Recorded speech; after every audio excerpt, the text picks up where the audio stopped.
hi ha llibres d'aquests que per mi són difícils. No és fàcil llegir la metafísica d'Aristòtil, ni molt menys, i hi ha trossos de la Ilíada que tampoc no són fàcils d'acord amb les nostres expectatives o els nostres principis literaris. Però quan m'hi he dedicat ha valgut la pena fer aquest esforç. I és un esforç que no ha de fer tothom, naturalment, o sigui, no tothom té temps de fer-lo i cadascú fa el que vol i el que pot una mica. Però està bé no oblidar que aquest esforç té recompensa. I que en canvi, fer creure que si tu agafes aquestes coses, les transformes en 4 frases mal lligades i les ofereixes a algú, fer creure que això és, diguéssim, cultura, no?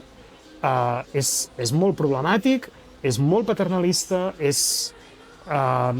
fins i tot diria que és degradant una mica, que és... o sigui, no...